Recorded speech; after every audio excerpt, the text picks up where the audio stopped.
I'll just read you a story that would have been very much in the mind of the Israelite audience when we look at the events later on in Luke 7.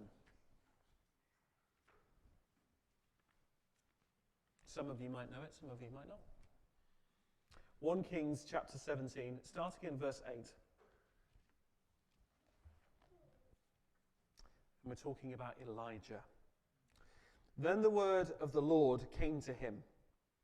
Arise, go to Zarephath, which belongs to Sidon, and dwell there. Behold, I have commanded a widow there to feed you. So he arose and went to Zarephath. And when he came to the gate of the city, behold, a widow was there gathering sticks. And he called to her and said, Bring me a little water in a vessel, that I may drink. And as he was going to bring it, he called to her and said, and as she was going to bring it, he called to her and said, Bring me a morsel of bread in your hand. And she says, As the Lord your God lives, I have nothing baked, only a handful of flour in a jar and a little oil in a jug. And now I am gathering a couple of sticks, that I might go in and prepare it for myself and my son, that we may eat it and die. And Elijah said to her, Do not fear, go and do as you have said, but first make me a little cake of it, and bring it to me, and afterward make something for yourself and your son. For thus says the Lord, the God of Israel, The jar of flour shall not be spent, and the jug of oil shall not be empty, until the day that the Lord sends rain upon the earth. And she went and did as Elijah said, and she and he and her household ate for many days.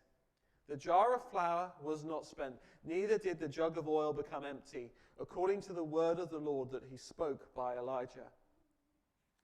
After this, the son of the woman, the mistress of the house, became ill. And his illness was so severe that there was no breath left in him.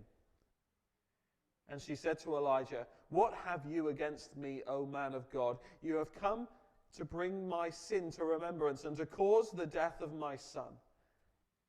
And he said to her, Give me your son.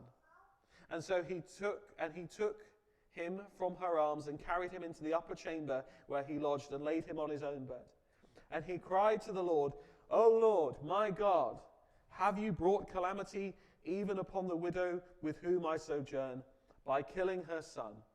Then he stretched himself upon the child 3 times and cried to the Lord, O Lord my God, let this child's life come into him again. And the Lord listened to the voice of Elijah, and the life of the child came to him again, and he revived. And Elijah took the child and brought him down from the upper chamber into the house and delivered him to his mother. And Elijah said, See, your son lives. And the woman said to Elijah, Now I know that you are a man of God, and that the word of the Lord is in your mouth is truth. We mentioned in the song, as we sung it, this word faith. What is faith? Where to even begin? Faith is such a key idea in all Christian thought that we are constantly referring to it and often don't perhaps explain it. The stories of Scripture often turn on whether an individual has faith or not. Paul says in his last letter to Timothy, I have fought the good fight. I have finished the race. I have kept the faith. The faith. Here we can even see from Paul that it's a specific thing. It's a whole way of being. We could summarize the Christian religion as the faith. In the beginning of chapter 7 of Luke, he includes for us a story of faith that gives us a clearer picture of what it is. Luke presents this story immediately after he's presented Jesus' sermon that challenges the faith of all who read it. It challenges them to see, do they have it or not? And to what extent do they have it? Last week's sermon makes it clear for some that they are missing the lordship of Christ because they are unable to come anywhere near close to meeting the bar that has been set for them in all those instructions. For us as believers, we all come away challenged in one way or another, realizing that though there is good fruit in our life, we have not fully met the Christ's standard for our lives. I concluded last week by stating that obedience to Christ's instructions and bearing ever-increasing good fruit was guaranteed for the Christian. That's easy for me to say and hard to believe. And then I think Luke picked this story to tell next as a way of demonstrating to us the sort of faith we would need in order to fulfill Christ's commands. We'll be looking at three qualities that our faith should have across the two stories that we're about to read together. We often talk about the quantity of someone's faith, but this morning we'll be focusing on the characteristics our faith should exude. Three qualities our faith should have. So let's look together at Luke 7, which is on page 811 of the Church Bibles, starting in verse 1.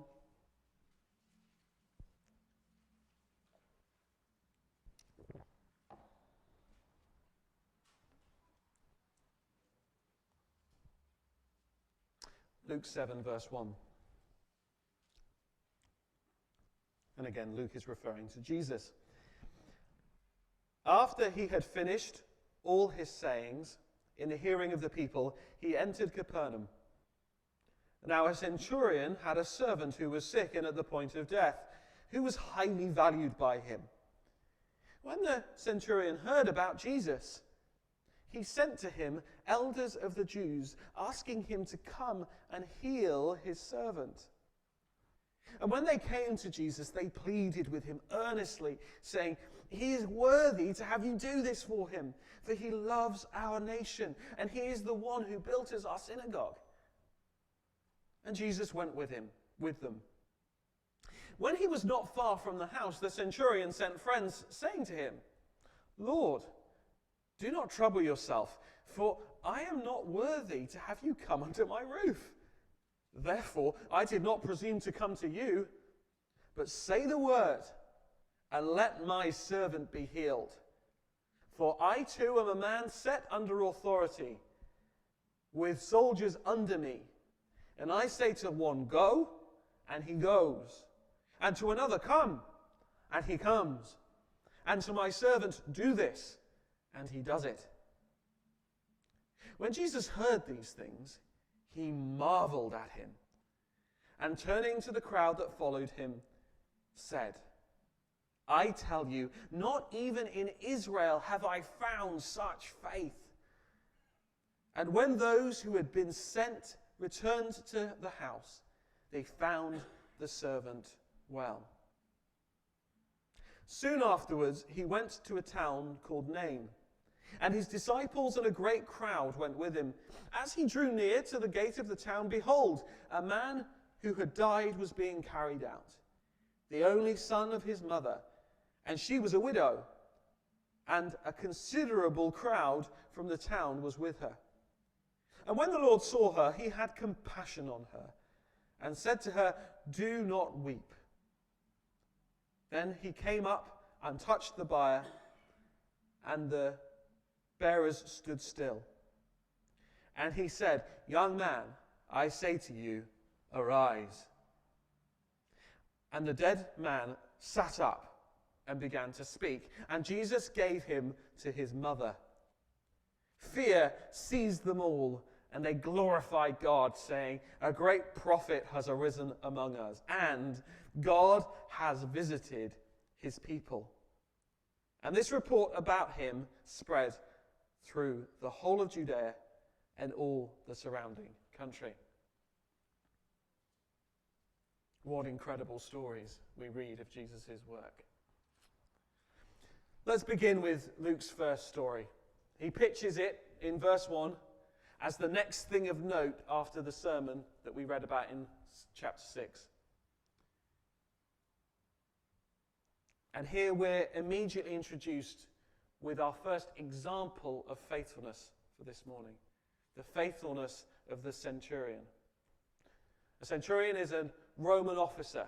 He's part of the occupying force in Israel, and he's in charge of about 100 soldiers. We see that he has a servant who is sick and at the point of death. And we see how he urgently sends the elders of the Jews to go and petition Jesus on his behalf. And the elders are keen to point out, verse 4, the centurion is worthy to have you do this for him, for he loves our nation, and he is the one who built us our synagogue. Now, we've gone over the situation in Israel many times about the oppressive role that the Romans played at the time. So much antipathy between the average Israelite and the average Roman. And yet here, the elders of the Jews have gone out of their way to go along with the centurion's quest, but also they're pleading on his behalf. This centurion is different. He stands out from the rest. This Roman, far from home, has come to love the nation of Israel. Whilst the Roman emperors and their governors in the land were building temples and statues to themselves, this centurion, for some inexplicable love for the Lord, for the people of God, has ensured that the local Jewish people have a synagogue, so that they can have a place of worship to study the scriptures. A building much like, in function, the one we have here today. It is the equivalent of an Indian man, born a Hindu, coming to our country and building as a chapel out of a newfound love for the Christian religion. So we can see that this centurion has a blossoming faith. And Jesus is already convinced by this. He already agrees to go with the messengers to the centurion's home. But then the story takes another extraordinary turn. The centurion sent out messengers who say on his behalf, verse 6, Lord, do not trouble yourself, for I am not worthy to have you under my roof. Therefore, I did not presume to come to you. But say the word, let my servant be healed.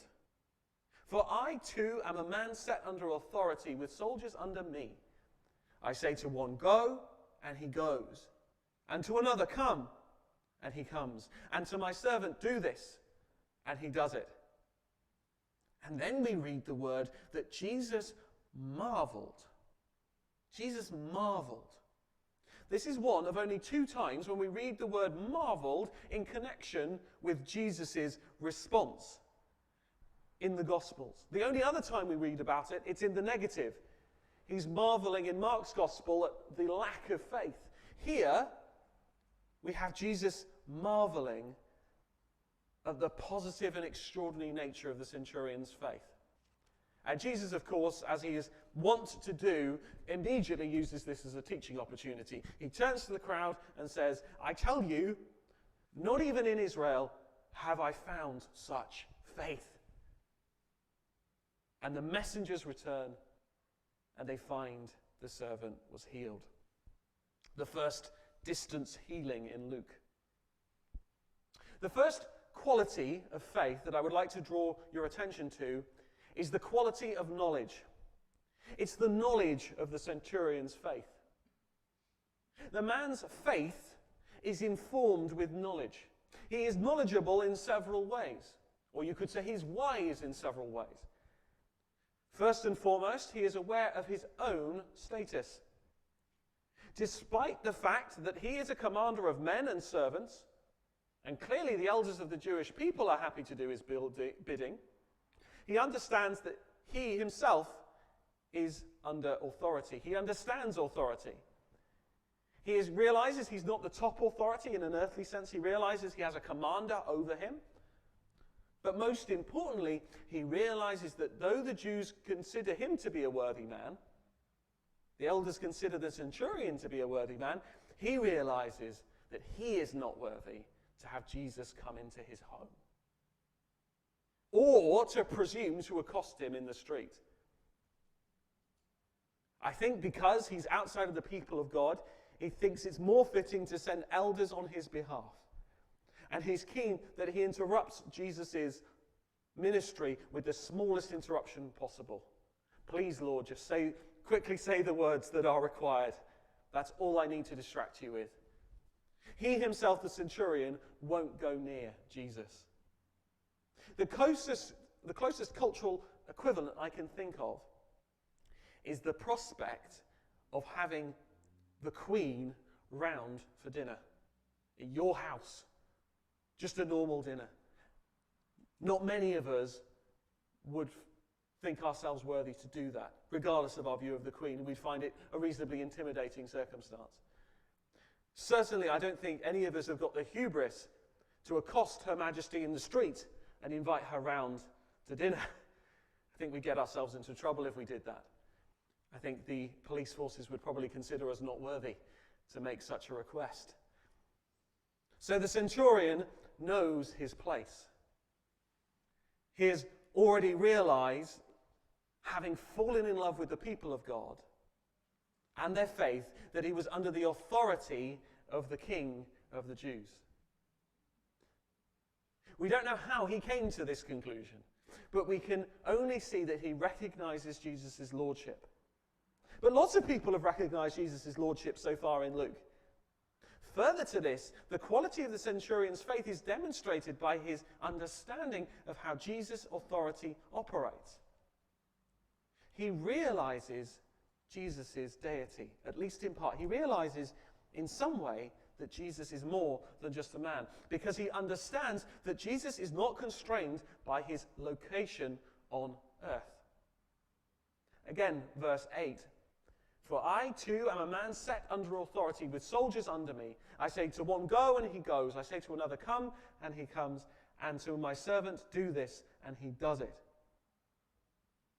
He knows that Jesus' lordship extends beyond his immediate geography. So far, we haven't had a distance healing like this in Luke. Everyone else has been rushing to see Jesus, to touch him, to speak to him. The centurion's understanding has fortified his faith. He has considered Jesus' lordship to the extent that he has realized that if Jesus really is who he says that he is, he will be able to heal someone at a great distance. So that's the first quality of the centurion's faith. And it should be some of the quality of our faith. It should be a characteristic we see in our own faith. The Bible does not value all faith.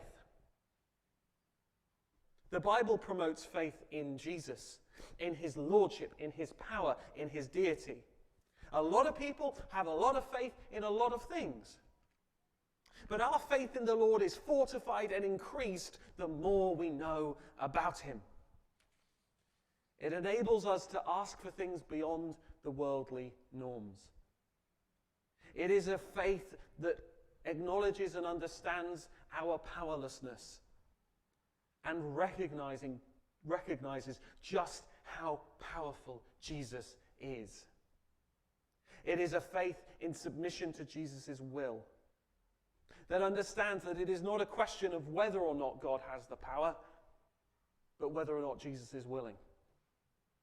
With God, the question is always if and not can. If Jesus is willing and not can Jesus do it.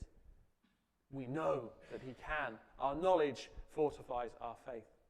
We see that God is constantly pleased throughout the scriptures to reward those who demonstrate right knowledge of him. So that's the first quality. Our faith should be knowledgeable. It should have informational content. The second quality we can observe from this first story is the quality of faith without sight. Faith beyond sight. The centurion had not met Jesus. Neither had he been anywhere near him. He had not seen the other miracles that Jesus had done. Purely on the basis of reports about who Jesus was and what he had done, he recognized that Jesus must be the Lord. As I say, we don't know the detail of his understanding of the messianic promise. But he knew enough to interpret that what he heard about Jesus, without him having to actually see it, was enough for him to place his faith in him. He has not seen the Saviour, but he knows that Jesus is Lord and can deploy all of the knowledge that he has that I mentioned in part 1. He's not even concerned to see him. When we read other stories in the Scriptures, so many people are desperate to see Jesus, but this centurion does not have to. And Jesus says, I tell you, not even in Israel have I found such faith. So far in Jesus' ministry, where everyone has seen what he is doing, some people have had some faith off the back of seeing. But he has not seen anyone with this level of faith. To the centurion's mind, he's saying to himself, I know Jesus can do this. I'm faithful that Jesus can do this healing miracle. I don't even need to see Jesus. I trust that he can do this. The truth demonstrated here, as elsewhere, is that faith that is not seen is a greater faith. It is of greater worth to God than faith in what is seen. After Jesus' death and resurrection, he would say to his disciple, doubting Thomas, who was doubting his resurrection, after Thomas had concluded, oh no, you are the Lord, he says to him, have you believed because you have seen me? Blessed are those who have not seen and yet have believed. Yet have come to faith, yet have placed their hope in Jesus. There we have another startling beatitude, just like the ones we were looking at last week. It is better, it is a better, blessed state to be someone who has had faith and believed, having not seen. They are the blessed ones. We often think in our Christian life, wouldn't it be wonderful to see the wonders and signs of God? Wouldn't it be wonderful to have him appear in front of us? But Jesus is saying that if we have faith despite the fact that we have not seen, our faith is greater and we are more blessed. For those of us today who were not around for Jesus' incarnation on earth, we have the enviable opportunity to believe having not seen. As Paul explains in Romans 8, verse 24, he uses the word hope here. For in this hope we were saved.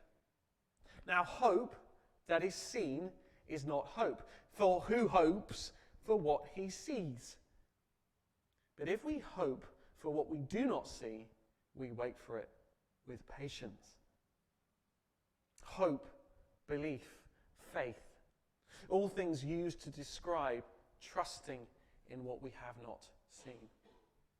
Though there is much we can hear about through the Scriptures, and much the Lord might choose to demonstrate to us in our own lives, our hope is in what we have not seen. None of us saw Jesus incarnate. None of us saw Jesus' death. None of us saw Jesus' resurrection. None of us can see him on the throne today. And yet we have hope in what we have not seen. And yet, all of those here who have come to know Jesus were initially given a gift of faith that we might trust him, though we have not seen him. And since we have done that, we have seen what he's done in our lives. We have seen the Scriptures open up to us. So that now we have no doubt of the truth of everything, even if we have not seen it. To those watching on, like that second audience in the sermon last week, who don't have this faith, we people of the faith are calling you to hope in something we cannot show you completely. Many evidences we can present to you. Many things I can tell you from Scripture. Many logics I can present. But ultimately, I can prove to you nothing, because it is not in my power to show you. The only evidence I would point to you this morning is that week after week I keep offering to you Jesus as a free gift.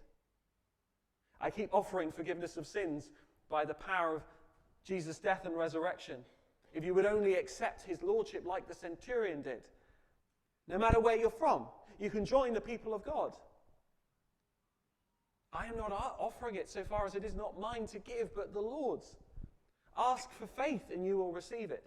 But the evidence I would point to you to, that the way that the scriptures characterize things is correct, is that despite the fact I am offering you something for free, despite the fact I am offering you release from sins, despite the fact I am offering you knowledge of God, personal relationship with Jesus Christ, there is a great resistance in your heart to receiving something for free. There is a battle raging within you. I can predict because I've read this. With your old sinful self, desperate for you to not come under the lordship of Jesus Christ. Your sinful heart is desperate that you be God of your own life. And it is desperate to find any reason to resist the love of Jesus. If you submit to Jesus' lordship, he will command you to heaven and you will go. And if you do not, he will dismiss you to hell, where you have chosen to be. Ponder this, any here that do not have this faith that I speak of. As I continue to explain it, ask Jesus for it, I urge you. You need not come to Jesus. You need not prepare yourself. Ask him to meet with you. Though he seems far from you, he will come to meet you where you are. Brothers and sisters of the faith, we currently see our lives not fully matching up to Jesus' sermon from last week. Many of us do not see how we might mature to the standard that Jesus has set. That we must remember that our faith should be for healing and transformation in our own lives and in others beyond what we can see. We may not be able to see the path from trusting in money to trusting in God, from hating our enemies to loving our enemies, from living for now to living for the age to come, to seeing our mind renewed. But Jesus has said that is what his disciples will do.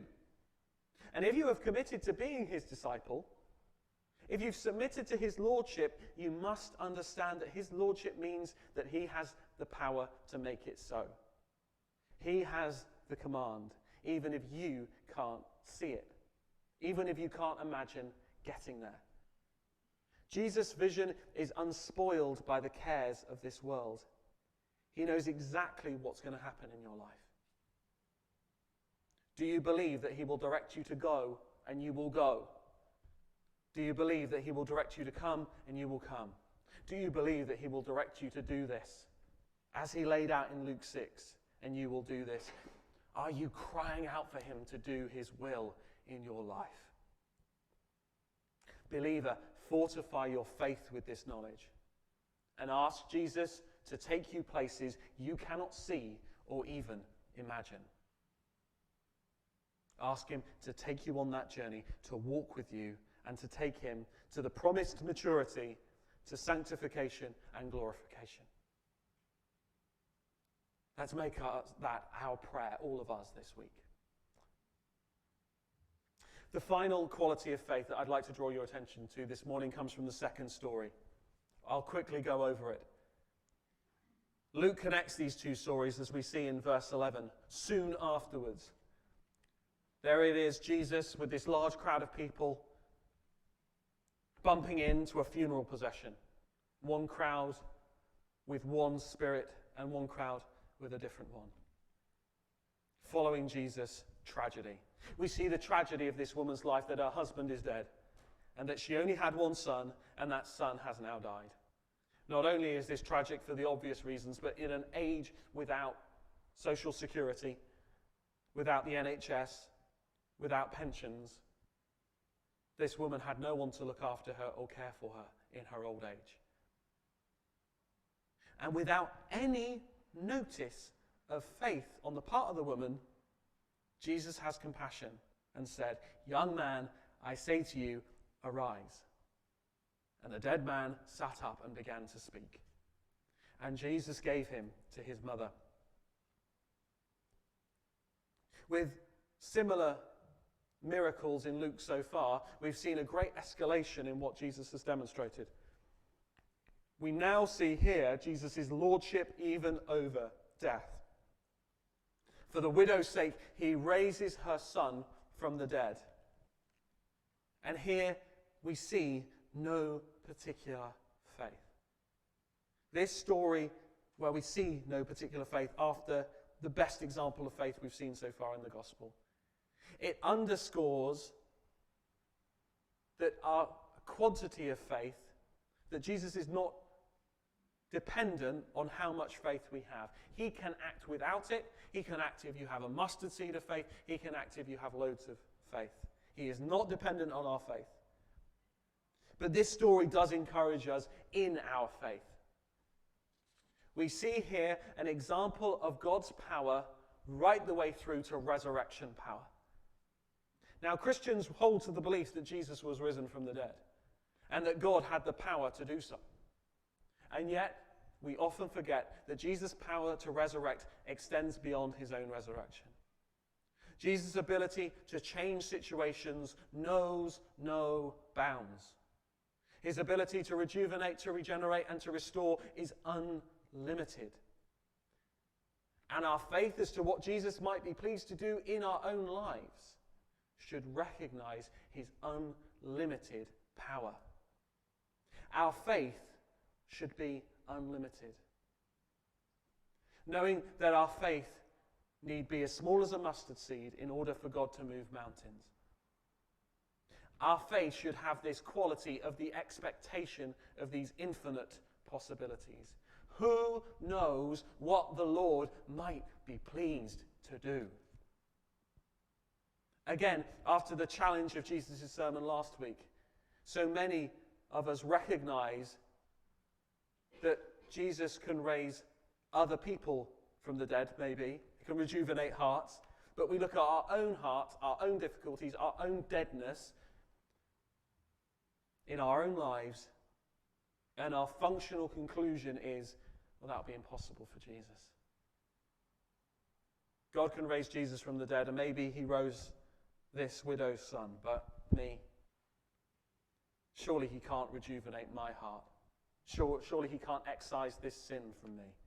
Surely he can't make me someone who loves my enemies.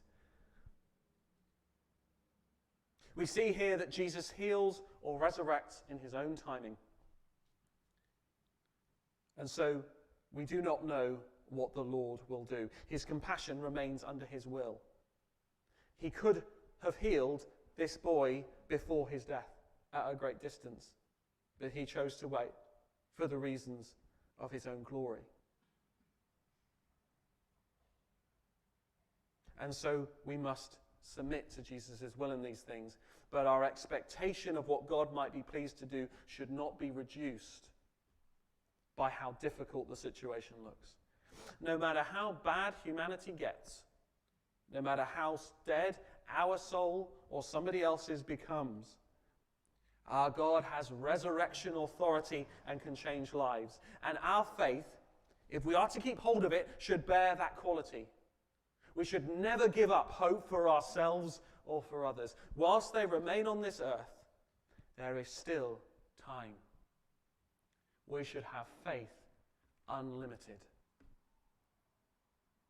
There are many other qualities that our faith should and will possess, brothers and sisters, but to reiterate this morning's reminders, we should stoke our faith with the knowledge and understanding that Jesus is so keen to teach us, so keen to learn all of what is contained here. That we might be strengthened in our faith, even to what we do not see. Understanding that that is the very faith that is blessed. And let us not limit our faith in our understanding or in our prayers by worldly considerations. Let us remember that Jesus, who is Lord of all, is able to change all, even if we can't see how he will do it. Let me finish by completing the quotation from Paul from the beginning of the sermon, from the end of 2 Timothy.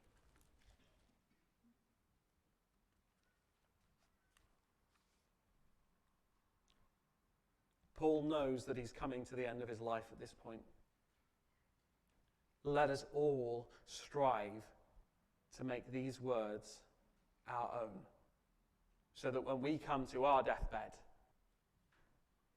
we can say these words with confidence.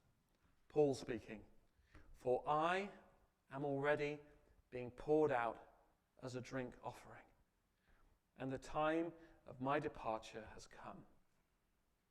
I have fought the good fight. I have finished the race. I have kept the faith. Henceforth, there is laid up for me the crown of righteousness, which the Lord, the righteous judge, will award to me on that day. And not only to me, but also to all who have loved his appearing." Brothers and sisters, be encouraged. If you have loved his appearing, you will fight the good fight. You will finish the race. You will keep the faith, and you will receive a crown of righteousness from the righteous judge.